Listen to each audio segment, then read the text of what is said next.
네, 오늘 말씀은 요한 3서 1장 9절로부터 15절 말씀입니다. 요한 3서 1장 9절로부터 15절 말씀입니다.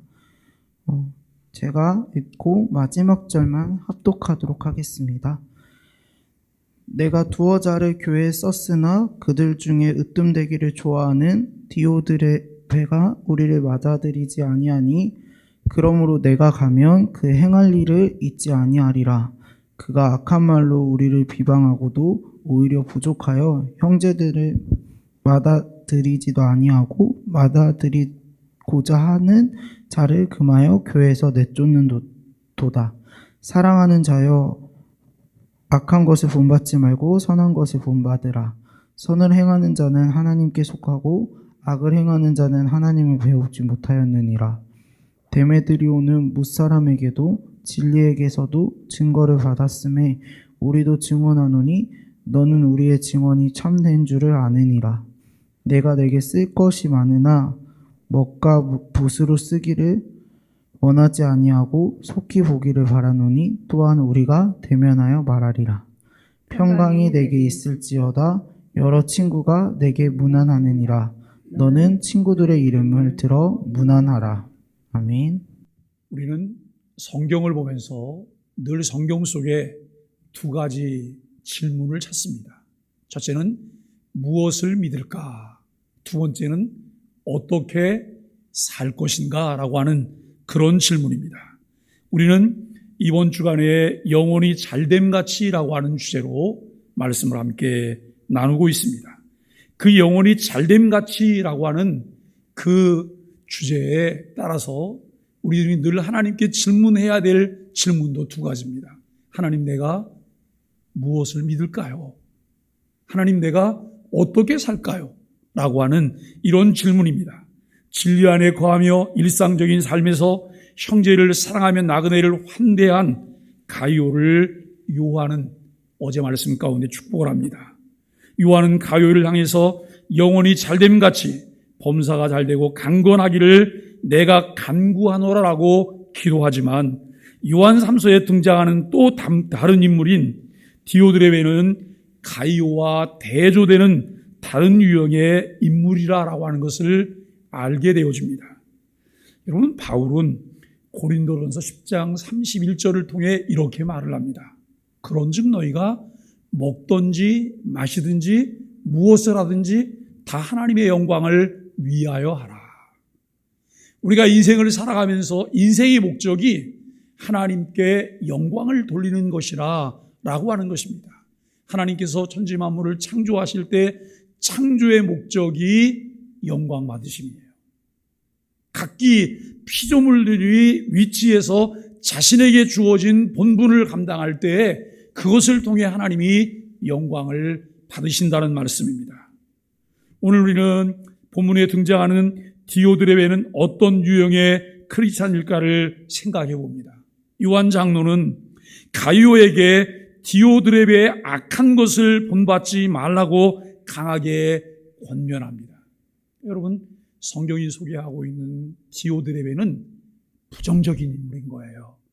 부정적인 인물이고 그는 선한 영향보다는 악영향을 끼쳐서 공동체에 나쁜 그런 영향을 주는 사람이다라고 하는 것을 전제하며 말하고 있습니다. 그런데 디오드레베는 왜 그렇게 했을까요? 가이오에 대해서는 여러분 그야말로 마음껏 축복해요. 마음을 열어놓고 그를 향해서 여러분 최고의 축복을 하는 우리가 사도 요한을 보게 됩니다. 그런데 디오드레베는 이 경계하라, 조심하라 라고 하는 그런 말을 가이오에게 전달합니다. 여러분, 요한이 편견을 가지고 그렇게 봤을까요? 요한이 가이오만 편애하고 있을까요? 아니요. 이것은 그들의 삶의 열매들이에요. 삶의 열매들로서 보여지는 것이고 공동체 속에 미쳐지는 영향이기 때문에 이것들을 통해서 그와 같은 말을 하고 있다는 것입니다. 그런데 디오드레베는 공동체에서 으뜸되기를 좋아하는 사람이었음을 성경은 말하고 있습니다. 사람은 누구나 그와 같은 욕망이 있으며 그 욕망을 추구해요. 그래서 여러분, 에덴 동산에서 이제 그 뱀이 하와와 아담을 유혹할 때 자극했던 것이 욕망이라는 거예요. 욕망이라는 것을 자극해요. 그리고 여러분, 두 번째 아담이라고 말할 수 있는 예수 그리스도가 하나님의 나라를 회복하기 위해서 오셨을 때 그 예수님의 공생의 시작과 더불어서 여러분 사단의 시험을 받게 되잖아요. 그때도 사단은 욕망이라고 하는 것을 자극하며 시험하는 것을 우리는 보게 돼요.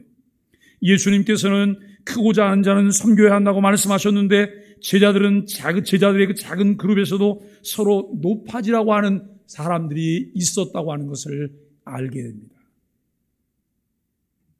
낮아지는 자는 높아질 것이다. 높아지고자 하는 자는 낮아질 것이다 라고 말씀하고 있습니다. 여러분, 교만은 패망의 선봉이고 겸손한 마음은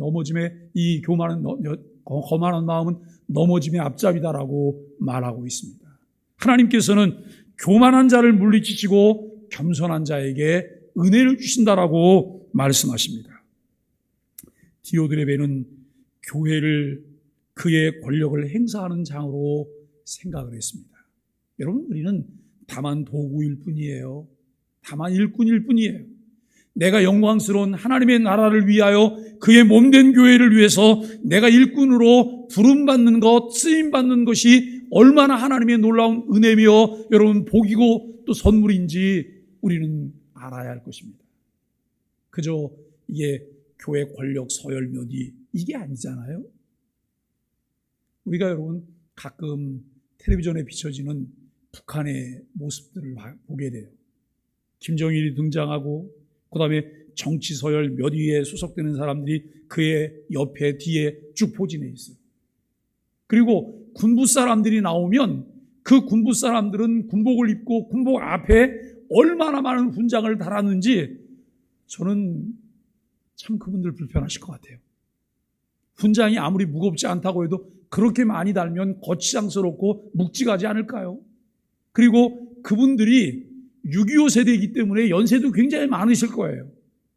그런데 그 품위를 유지하려고 여러분 그와 같은 모습을 하고 나타나는 모습들을 볼 때 참 우스꽝스럽기 짝이 없어요. 저것은 결국 가치관의 문제다라고 하는 생각이에요. 가치관에.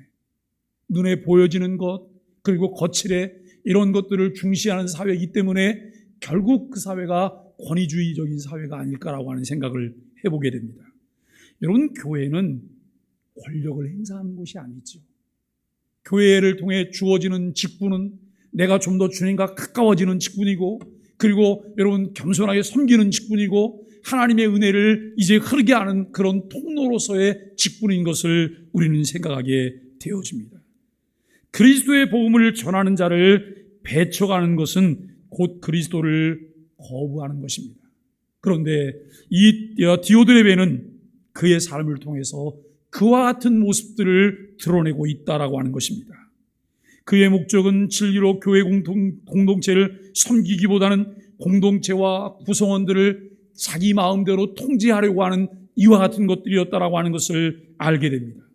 교회는 진리로 하나님의 나라를 이루어가는 것입니다. 여러분, 하나님의 나라가 무엇인가요? 하나님의 나라. 하나님의 나라는 예수 그리스도가 왕이신 나라예요. 하나님의 나라는 예수 그리스도의 통치가 구석구석까지 다 미쳐지는 곳이에요. 그러므로 그곳에는 예수 그리스도의 통치를 통해서 하나님의 공의와 하나님의 사랑이 흘러넘치는 곳이라고 하는 것을 우리는 알게 되어져요. 참 하나님은 전능하신 분이시잖아요. 전능하신 분이심에도 불구하고 모든 피조 세계를 창조하고 하나님께서 사람을 만드세요. 흙으로 사람을 빚으시고 그 코에 생기를 불어넣으셔서 여러분 생명이 되게 하시죠. 그런데 하나님께서 사람들을 하나님의 형상을 담게 하세요. 하나님의 이미지를 갖게 하세요. 그런데 하나님이 사람을 하나님 마음대로 움직일 수 있는 꼭 뜻각시로 만드시지 않았다는 거예요. 자유의지를 주셨어요. 자유롭게 생각하게 하셨어요. 자유롭게 선택을 하게 하셨어요. 그리고 그들에게 지혜를 주셔서 옳고 그름을 분별하게 하셨어요. 사랑하는 여러분, 하나님의 통치는 그렇게 이루어집니다. 교회를 통해서도 그렇게 이루어집니다. 하나님은 교회에게 사도들의 그 가르침과 사도들의 터위에 있는 예수 그리스도의 가르침을 주세요. 그리고 교회에게 그 가르침에 충실하게 따르도록 요청합니다. 결국 그것을 통해서 하나님께서 디자인하신 그리스도인들을 세우기를 원하시고 하나님께서 디자인하신 교회를 만들어내기를 원하시는 거예요. 그런데 우리가 그리스도인이 되고 난 이후에도 계속 우리 안에는 두 개가 충돌을 해요. 내 욕망과 주의 말씀이에요. 내 욕망과 주의 말씀. 우리가 은혜 속에 온전히 잠겨있고 주의 말씀으로 충만할 때에는 여러분 그분 말씀에 귀를 기울이고 그것을 따르려고 해요. 그런데 잠시라도 우리가 곁눈질을 하거나 한눈을 팔면 우리는 그냥 수면 아래로 가라앉고 말아요. 내 욕망이 또 솟아오르는 이런 부분들을 경험하게 되어진다는 것입니다. 사랑하는 여러분, 우리가 교회 생활을 하면서 누군가의 강요나 눈치를 보며 참여하고 이루는 공동체가 아니라 하나님의 은혜를 깨닫게 된 이 은혜에 의해서 자발적으로 참여하고 이루는 공동체가 되기를 주님의 이름으로 간절히 축복합니다. 신앙적인 자존심이 있으셔야 돼요. 신앙적인 자존심, 신앙적인 자긍심이 있으셔야 돼요. 하나님, 내 눈에 보이게 해주세요. 내 귀에 들리게 해주세요. 깨닫게 해주세요. 내가 주님을 사랑하기 때문에 주님을 사랑하는 방법이 무엇인지를 보게 해주세요. 주님을 사랑하는 구체적인 행동이 무엇인지를 깨닫게 해주세요. 머뭇거리지 않고 눈치 보지 않고 다른 사람들의 말을 듣고 마지못해서 하는 그런 것이 아니라 능동적이고 자발적인 그리스도인으로 주의 나라를 위해서 헌신하며 살아가는 사람이 되게 해주세요라고 기도하는 저와 여러분들이 되기를 간절히 바랍니다. 여러분, 교회 구성원들은 수직적인 관계가 아닙니다. 교회 구성원들은 수평적인 관계로 서로 사랑하며 섬김이 일상이 되고 생활화될 때에 은혜가 넘쳐요. 그런데 교회 생활을 하다 보면 우리들에게 부정적인 부분들도 참 많아요. 그게 뭐냐면 고착화된 내 생각이에요. 굳어진 내 생각이에요. 늘 내 마음을 부드럽게 해야지만 무엇인가를 깨닫게 되고 받아들이게 되고 그리고 내 안에 있는 것들을 우리가 방출해내게 돼요. 여러분, 나이가 든다고 하는 것은 무엇일까요? 모든 것이 약화되는 거예요. 그런데 나이가 들면 자기가 살아요. 나이가 들어가면 자기 고집이 늘어나요. 이것을 주 앞에 내려놓지 않으면 결국 자기로 살아가요. 주님으로 살게 되지 않아요. 내가 주님으로 살기 위하여 끊임없이 주의 말씀이 나를 훈계하고 교양할 수 있도록 우리를 드러내는 일이 필요해요. 그래서 여러분, 나이가 들고 어른이 된다고 하는 것, 존경받는 어른이 된다고 하는 것, 존경받는 교회 구성원이 된다고 하는 것, 이 일이 결코 쉬운 일이 아니라 우리가 주님 닮아갈 때 그와 같은 것들이 이루어지는 거예요. 오늘 우리는 교회가 수직적인 관계가 아닌 수평적인 관계임에도 불구하고 질서가 유지되고 그 안에 사랑이 있으며 그리고 매우 열정적이고 능동적인 모습을 통해서 교회를 통해 그야말로 역동적이고 생명력 있는 것을 보게 되어지는 은혜가 있게 되기를 간절히 바랍니다. 반대로 여러분, 디오드레베처럼 군림하려거나 자신의 직분을 권력이나 힘으로 생각하며 다른 이들을 통제하려는 리더들이 생길 때 공동체에 문제가 발생하게 되어진다는 것입니다. 여러분, 그때 일어나는 일이 하나됨이 깨져요. 균열이 생겨요. 계파가 생겨요. 무서운 현상들이죠. 어느 누구도 이러한 유혹에 자유로울 수는 없습니다. 디오드레베 같이 자신의 힘을 마음대로 행사하려는 충동이 생긴다는 것입니다. 디오드레베는 가정교회 공동체에 찾아온 순회 전도자인 나그네의 환대를 거부했습니다. 가이오가 요한을 통해서 사랑하는 축복을, 여러분 사랑하는 놀라운 그 축복을 기도하며 받을 수 있었던 이유가 무엇일까요? 진리 안에서 행한다고 하는 것 때문에. 진리 안에서 행한다고 하는 것은 두 가지였어요. 서로 사랑하고 있다는 것, 그리고 그 서로 사랑하는 것을 이 순회 전도자인 형제 나그네들을 구체적으로 환대한 것, 이것에 대해서 말하고 있어요. 그런데 같은 교회 공동체 안에서 으뜸이 되려고 하는 디오드레베는 그것과는 반대적인 그런 삶의 자세를 취하고 있었다라고 하는 것입니다. 그래서 여러분, 디오드레베라고 하는 인물을 말할 때 악한 자 디오드레베라고 말을 해요. 참 이상하잖아요. 가이오에 대해서 말할 때는 내 사랑하는 가이오라고 해요. 내가 사랑하는 가이오라고. 그런데 디오드레베를 말할 때는 악한 자라고 요한이 말하고 있습니다. 형제 나그네 순회 전도자를 환대하는 것은 그리스 로마 사회의 관습이었습니다. 환대는 그들의 안전을 지켜주는 것이죠. 필요한 것을 제공하고 그들이 안전하게 지내다가 다음 이제 여행지로 떠날 때, 다음 여행지 갈 때까지 그들의 필요를 공급해주는 이와 같은 것들을 환대라고 말을 합니다.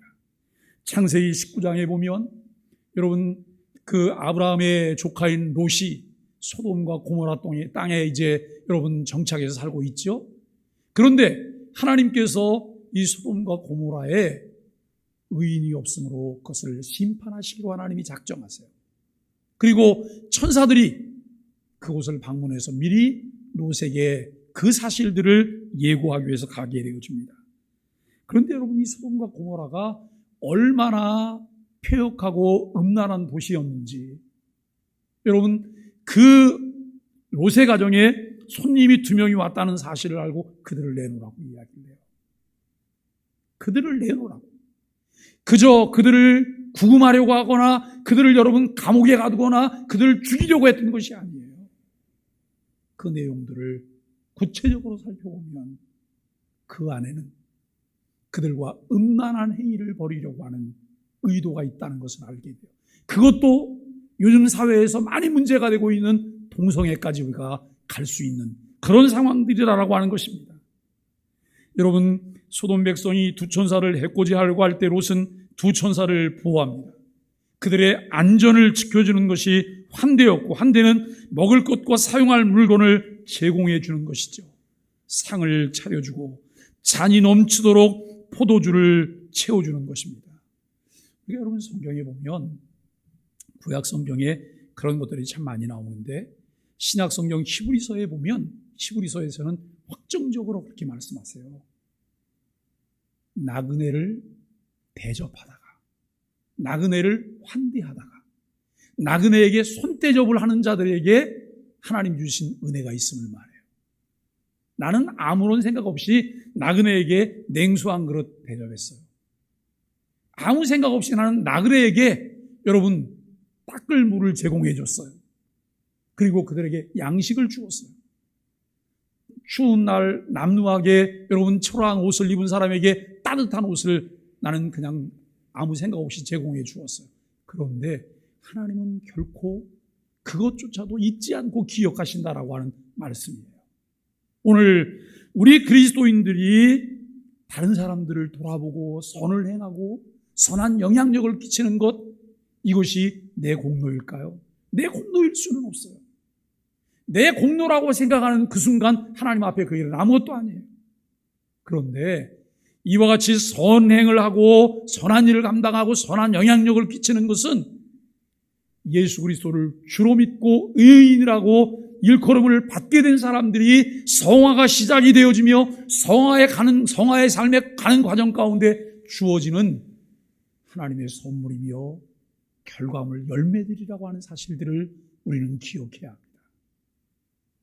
내가 그리스도에게 붙어 있기 때문에, 그리스도와 연합하고 있기 때문에 나를 통해서 자연스럽게 나타나는 열매들이라는 거예요. 이것을 보면서 우리가 하나님 앞에 감사할 수 있어야 할 것입니다. 상을 차려주고 잔이 넘치도록 포도주를 채워주는 것인데, 잔이 넘칠 만큼 모든 것을 풍족하게 채워준다고 하는 의미입니다.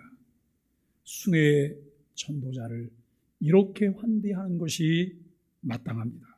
그들은 아무것도 받지 않고 이방인들에게 복음을 전하기 때문입니다.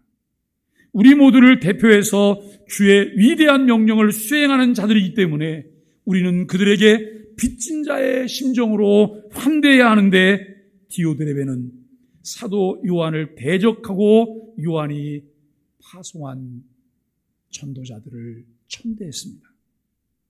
당시 순회의 전도자들은 파송한 이의 추천서를 가지고 다녔습니다. 왜냐하면 자기가 누군지 잘 모르기 때문에 그 추천서를 통해서 나는 누구의 제자면 누구를 통해서 나는 파송이 됐습니다.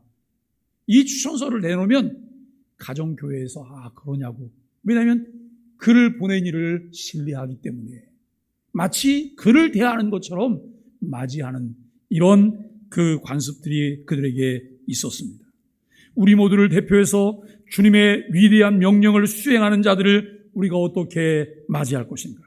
사도 요한의 추천서를 갖고 있던 순회 전도자를 천대하고 그들을 접대하려는 성도들까지 쫓아낸 것을 보면서 디오드레베가 얼마나 악한 사람이었는가라고 하는 것을 보게 돼요.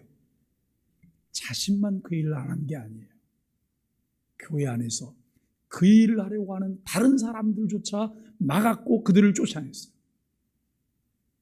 그러니 디오드레베라고 하는 사람은 교회 안에 무서운 횡포자였다라고 하는 거예요. 무서운 횡포자였다. 여러분, 우리가 가만히 한번 생각을 해보세요. 교회는 진리의 터이 세워 있잖아요. 그렇죠? 교회는. 그런데 자꾸 사람들이 교회에 손가락질을 해요. 교회에 욕을 해요. 건물에 문제가 있어요? 아니요. 교회는 건물이 아니잖아요. 예수 그리스도를 주로 믿고 고백하는 사람들의 모임이 교회인데, 사람들이 여러분 욕할 때 건물을 욕하는 게 아니에요. 그 구성원들을 욕하는 거예요. 그런데 더 기가 막힌 것은 나도 구성원인데 구성원인 나도 욕을 해요. 왜 그럴까요? 횡포자들이 있다는 거예요. 어느 때는 그 횡포자가 목사일 수 있어요. 어느 때는 그 횡포자가 장로님들일 수 있어요. 권사님들일 수 있어요. 집사님들일 수 있어요. 일반 성도들일 수 있어요.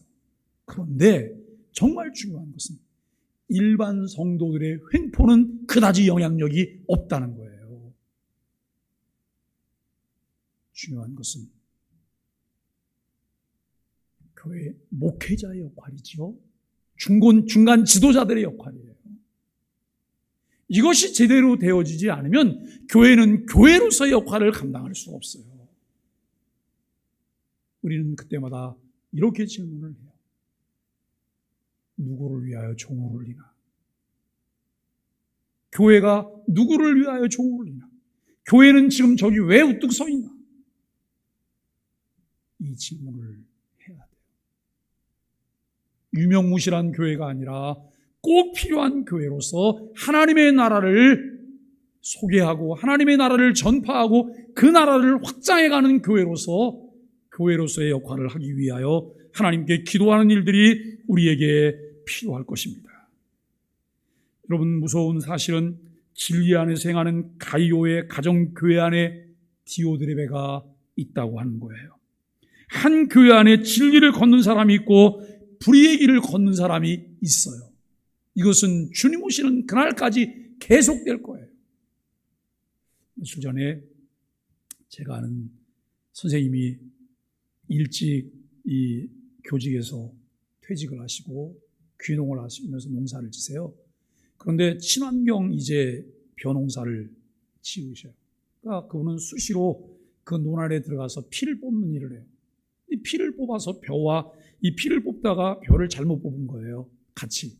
그래서 두 개를 나란히 놓고 사진을 찍은 걸 하나 올려놨더라고요. 그런데 벼는 뿌리가 그렇게 강해 보이지 않아요. 피는 뿌리가 얼마나 강한지 몰라요. 그러면서 그분이 이렇게 말을 해요. 피는 악영향을 끼치면서 끝까지 살아남아야 되기 때문에 아주 뿌리가 질기다는 거예요. 여러분, 악이라는 것이 그래요. 악한 것이라는 것이 그래요. 한번 자리를 잡고 둥지를 들면 어떻게 해서라도 거기에 상처기를 해요. 그리고 영역을 만들어요. 다른 것들을 괴롭히는 그와 같은 일들을 진행한다고 하는 것을 우리는 보아야 합니다. 성도는 진리의 길을 걷는 자를 본받아야 합니다. 오늘 우리가 반면교사로 삼게 될 디오드레베를 우리가 보게 되는데요. 자기 중심성은 신앙 공동체를 깨트리는 요인이 됩니다. 디오드레베의 악행은 가이오의 선행과 대비되는 거예요. 그는 교우 간에 환대하던 초대교회의 선한 풍습을 행하지 않았어요. 우리 안에 이런 마음이 참 많아요. 나는 세상을 악하게 살 거야. 아주 못된 짓을 골라서 살 거야. 그런 마음은 별로 없어요. 그죠? 나는 잘 살 거야. 정말 선하게 살 거야. 그런데 간혹 보면 행사를 하고 있는 사람들을 볼 때 악한 짓을 자꾸 하거든요. 악한 짓을 해야 되는데 악한 짓을 하고 있는 사람들을 보면서 내가 무슨 생각을 하냐면 에이, 왜 맨날 저렇게 하는지 몰라. 그래서 본인도 영향을 받고 본인도 속이 상하고 공동체가 자꾸 상해요. 그래서 누군가가 이렇게 말을 했어요. 저분들을 대체할 만한 새로운 일꾼이 필요해요. 좋은 일꾼들이 생겨서 좋은 일꾼들이 선한 역할을 감당해야 돼요. 그런데 뭐라고 말하냐면 난 안 할 거예요. 내가 그걸 왜 해요? 나도 저 자리에 가면 저렇게 될 거예요. 이렇게 말을 하는 거예요. 이게 대다수의 사람들의 생각이에요. 근데 여러분, 그렇지 않아요. 그것을 본 사람이 그 자리에 가셔야 돼요. 그것을 본 사람이. 저는 우리 사회에서 가장 저질이고 욕을 많이 먹고 있고 국가에 해를 끼치는 집단이 있다고 하면 정치 집단이라고 생각해요. 300명 되는 국회의원들. 그 중에는 좋은 크리스찬도 많아요. 그런데 좋은 크리스찬으로서 자기 목소리를 내고 있지 않아요. 왜요? 그 다음 공천 때문에. 당이 나쁜 결정을 하면 여러분 내가 크리스찬임에도 불구하고 다음 공천을 위해서 그것을 쫓아가는 이런 어리석은 모습들을 보이게 돼요. 사랑하는 여러분, 누군가 해줄 거라고요? 누군가 그 역할을 할 거라고요? 아니요. 하나님께서는 그것을 보게 하신 나를 필요로 하세요. 하나님이 나를 찾고 계세요. 우리 목사님들의 회의체인 노회를 가면 노회도 치열하게 싸웁니다. 노회도. 그런데 우리 노회는 싸움이 없습니다. 우리 노회가 싸우지 않은 지 20년이 됐습니다. 20년 전에는 우리 노회도 2박 3일 동안 노회를 모이면 3사람 정도가 2박 3일 동안 계속 싸우고 나머지 150명은 앉아서 구경하고 있습니다. 짜증내면서. 여러분, 그 일들을 종결하게 된 이유가 있어요. 그것을 싫어하는 사람들이 전면에 나서기 시작한 거예요. 그것을 통해 지금도 변함없이 우리는 싸움이 없습니다. 오늘 우리가 여러분 신앙생활하면서 우리는 그런 생각들을 해봐요. 이 디오드레베의 악행은 가이오의 선행과 대비되는데 그는 교우 간에 환대하던 초대교회의 선한 풍습을 행하지 않았습니다. 전도 여행 중에 찾아온 형제 나그네들을 영접하지 않았고 또 그들을 영접하려는 사람들을 방해했습니다. 그 악행의 근원은 자신을 드러내 뽐내려고 하는 마음 곧 자기 중심성에 있다는 거예요. 공동체에서 자신을 드러내고 다른 사람을 지배 으뜸이 되려는 사람은 갈등의 원인이 된다는 거예요. 공동체를 운영하다 보면 공동체에 중요한 게 있어요. 몇 사람이 모여요? 회의를 해요. 회의를 하는데 자꾸 내 주장만 해요. 내 주장만 해요. 그 외에는 성립될 수 없어요. 다른 사람의 의견도 들어야 돼요. 저 사람이 성향이 나와 다르다고 해서 여러분 내 것만 고집하면 그 회의는 내 것을 고집하고 내 성향을 세우는 공동체가 아니에요. 교회 공동체는 주님의 생각이 무엇일까라고 하는 거예요. 무엇이 주의 몸된 교회에 유익할까? 공동체원들에게 유익을 줄 수 있을까를 생각해야 돼요. 나를 내려놓으셔야 돼요. 그런데 우리는 대부분 지금까지 살아왔던 내 삶의 습관대로, 내가 가지고 있는 성향대로 우리는 무엇을 하려고 해요. 그런데 여러분 한번 생각해 보세요. 내 안에 선한 것이 얼마나 있었는지, 내 안에 얼마나 창조적인 것이 있었는지, 내 안에 얼마나 미래지향적인 것이 있었는지, 내 안에 얼마나 하나님의 비전을 따라서 살려고 하는 것들이 있었는지 생각해 보시자는 거예요. 끊임없이 반복하며 실패해왔던 것들을 나는 주장하고 그것을 또 꺼내놓고 다른 사람들에게 강요하고 있는 것은 아닐까요? 오늘 우리는 말씀을 함께 나누면서 이 디오드레베와 달리 또 다른 인물이 한 명 등장하는 것을 보게 돼요. 데메드리오라고 하는 사람이에요. 아주 짤막하게 그에 대해서 언급을 하는데요. 그는 믿음과 선행을 인정받았어요. 믿음과 선행을 인정받았어요. 이 디오드레베라고 하는 사람이 그렇게 횡포를 부리고 있음에도 불구하고 그 공동체 안에서 믿음과 선행을 인정받을 수 있는 사람이 있었다라고 하는 것이죠. 선을 행하는 것은 하나님께 속한 사람입니다. 성도는 악한 것을 본받지 말고 선한 것을 본받아야 합니다. 반면 교사되는 어리석은 자가 되지 말고 모범이 되도록 힘써야 할 것입니다. 으뜸되기를 좋아하는 것과 다른 사람을 환대하지 않는 것은 어떤 관련성이 있을까요? 나 자신이 드러나지 않도록 주의해야 할 일은 무엇일까요? 디오드레베는 교회 안에서 커다란 영향력을 끼치는 사람이었습니다. 사도 요한은 그를 으뜸되기를 좋아하는 자로 경계하고 있습니다. 그는 요한의 방문도 반가워하지 않을 뿐만 아니라 요한과 교제하는 것도 원하지 않았어요. 왜요? 자기 마음대로 하고 싶어서요. 자기 마음대로 하고 싶었어요. 요한의 방문과 요한과 교제하는 것을 여러분 원하지 않았던 디오드레베는 그 안에 계신 성령님의 인도하심도 그는 거부했을 거예요. 하나님 말씀 듣기를 좋아하지 않고 하나님과 함께 교제하는 것을 좋아하지 않고 하나님의 왕되심을 인정하지 않으려고 하는 자기중심성이 있었다고 하는 것이죠. 왜 그랬을까요? 교회의 지도자로서 계속 기득권을 가지고 주도권을 행사하려고 하는 위치에 있기 때문입니다.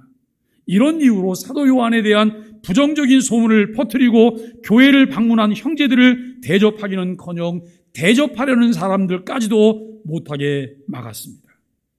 자신의 권위에 조금이라도 손상이 되는 것을 원치 않았어요.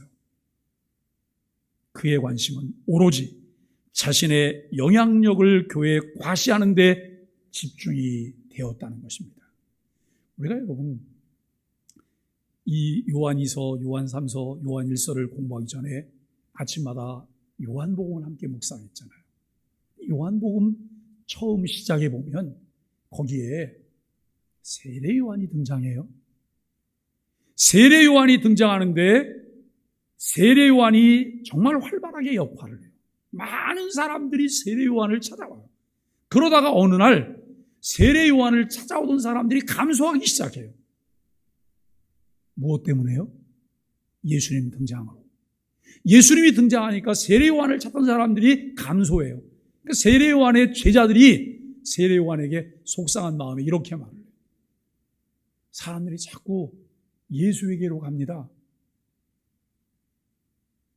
세례 요한의 제자 입장에서는 당연히 속상하죠. 그랬더니 세례 요한이 뭐라고 말해요? 나는 세하여 하겠고 그는 흥하여 하리라. 나는 세할 것이고 그는 흥하게 될 것이다. 이게 여러분 중간 지도자들의 자세예요. 우리 그리스도인들의 자세예요. 주님만 영광 받으시기를, 주의 나라만 이루어지기를, 주님께서 왕 되시기를 바라는 마음이 우리 그리스도인들의 마음이어야 한다라고 하는 것입니다. 사랑하는 소망의 가족 여러분, 말씀을 정리합니다. 우리 소망의 교회의 두 가지 핵심 가치는 진리와 사랑입니다. 예수 그리스도의 복음의 가치가 이끄는 교회, 공동체가 되어서 지역사회와 소통하며 사랑의 삶을 나누는 공동체여야 합니다. 진리의 말씀을 배우고 진리의 말씀을 이해하고 진리로 무장하는 것, 무엇보다도 중요하고 시급한 일이에요. 그리고 그 진리가 가르치는 대로 사랑을 실천하는 일이 우리에게 필요해요. 그런데 여러분, 사랑에 대한 오해가 많더라고요. 자기 중심적인 이해 속에서 그것을 만져주면 사랑이라고 말해요. 그런데 잘못된 것을 교정하면 그것은 사랑이라고 생각하지 않아요. 우리는 왜곡된 사랑이 아닌 진리가 가르치는 사랑의 공동체로서 교회가 세워지게 되기를 간절히 바랍니다. 이 일을 위해서 우리가 이런 무엇을 반면교사로 삼는 제자가 돼야 할까요? 디오드렙의 경우를 보면서 함께 생각합니다. 빌립보서 2장 5절 말씀에 보면 너희 안에 이 마음을 품으라 곧 그리스도 예수의 마음이니 라고 말해요. 빌립보서 2장 1절로 4절까지 말씀하고 5절에서 그와 같은 것을 말씀합니다. 악한 것과 선한 것을 진리 안에서 잘 분별하여 진리를 따라 사랑을 행하는 우리 소망의 가족들이 되기를 주님의 이름으로 간절히 축복합니다.